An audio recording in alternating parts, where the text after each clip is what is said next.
Abdurrahman bin Auf ini di buku lagi juga saya baca, itu buku bagus banget. Ada gambarnya mudah-mudahan ya, 60 sahabat ya, 60 kisah sahabat Rasulullah SAW ya, itu bagus banget dari mulai Mus'ab bin Umair dan seterusnya. Nah, Abdurrahman bin Auf ini ketika setelah setahun dia berdagang di pasar Madinah tersebut, beliau menginfakkan uangnya, kekayaannya, menginfakkan kekayaannya di jalan Allah Subhanahu wa taala. Itu kalau dikonversikan ke uang rupiah sekarang itu sebesar berapa tahu? 42,5 triliun.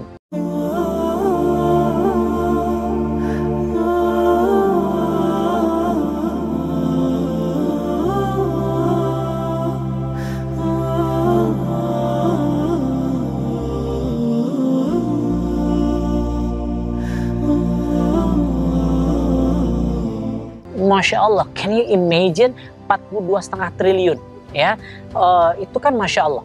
Oke.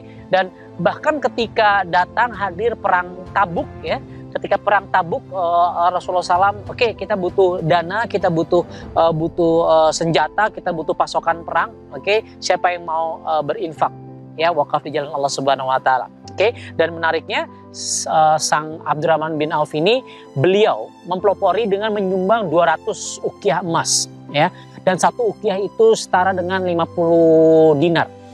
Oke, jadi kalau kita lihat 50 dinar kali 200, 10.000, kalau 1 dinar itu 2,2 juta, itu sebesar sekitar 22 miliar ya, dia langsung ngasih cash seperti itu ya, 22 miliar rupiah kurang lebih. Sampai-sampai ini dikisahkan dikisahkan Umar bin Khattab itu berbisik kepada Rasulullah SAW, ya Rasul ya, kayaknya nih si Abdurrahman bin Auf ini telah berbuat dosa deh, dia tidak meninggalkan harta apapun buat istri-istri dan anak-anaknya ya.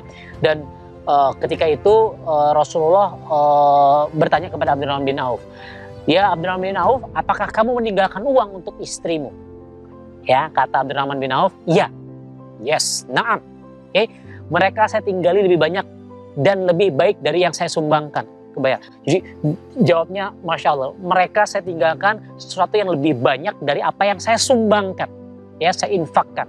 Berapa? Tanya Rasulullah. Ya, sebanyak rizki, kebaikan dan pahala yang dijanjikan oleh Allah Subhanahu wa taala. Ya, ini Masya Allah, bagaimana keyakinan seorang Abdurrahman bin Auf ketika dia menginfakkan di jalan Allah, pahala, kebaikan dan rizki yang diberikan itu sudah semestinya Allah akan berikan. Oke, jadi ini sebuah keyakinan yang luar biasa ya. Bahkan ya, penduduk Madinah itu tahu kalau jadi kafilah dagang ya, kafilah dagangnya Abdurrahman bin Auf itu bisa ada 700 onta, itu penuh dengan barang-barangnya, dan itu disumbangkan semuanya buat peperangan ini. Masya Allah ya.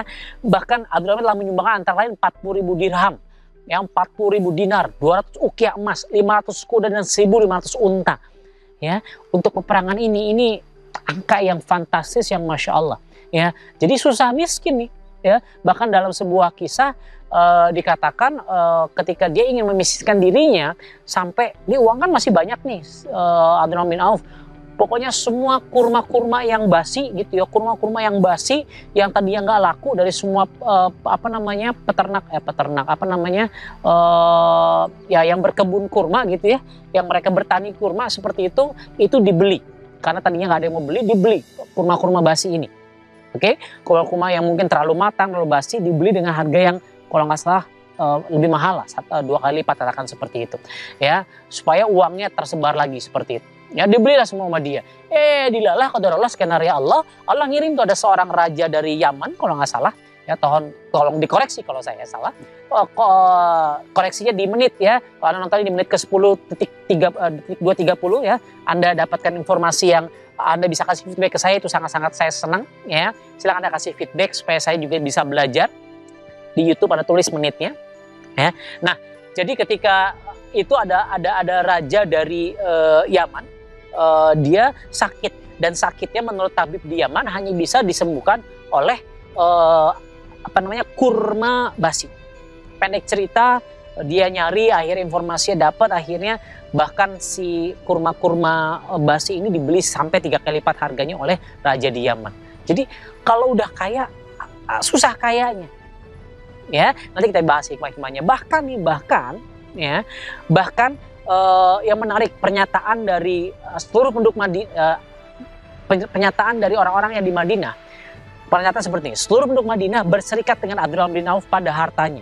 Jadi seluruh penduduk Madinah itu kayak punya hubungan hartawi gitu ya, punya hubungan kesinambungan harta dengan sahabat Abdurrahman bin Auf.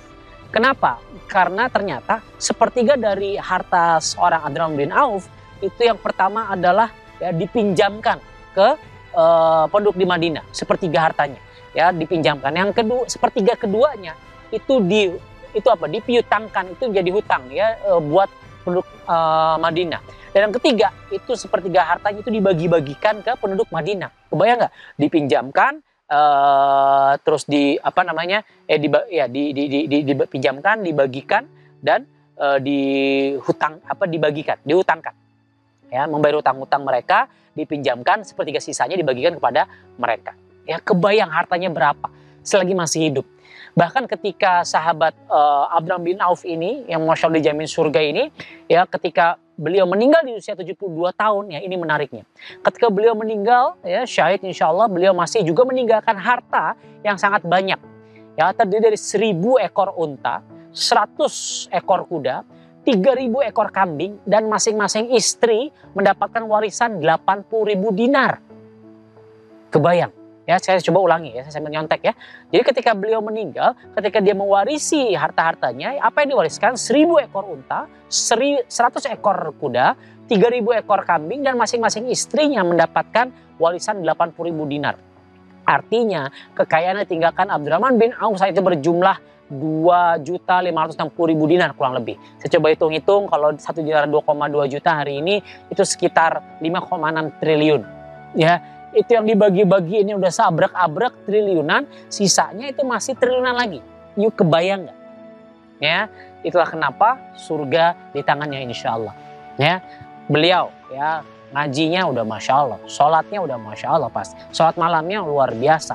Ya, infak sedekahnya Masya Allah. Sahabat Nabi dijamin surga. Ya, dijamin surga, infaknya udah masih sedemikian dahsyatnya, ibadahnya masih sedemikian powerfulnya. Lah saya, Anda, kita jamin surga kagak, ya sahabat Nabi bukan, ya infak malas, sedekah malas, ya kan, sholat malam malas, ya kebayang maksud saya. Ayo deh, ya kita sama-sama, ya kita tambahkan lagi jumlah infak sedekah kita tambahkan lagi jumlah rakaat sholat sunnah kita tambahkan lagi sholat sunnah, apakah itu 2, apakah itu di sepertiga malam kita bangun. Ya, Anda pengen kaya nggak? Pengen masuk surga nggak kayak Abdurrahman bin Auf? Ya, nah dari hal-hal yang tadi saya ceritakan ini, Masya Allah.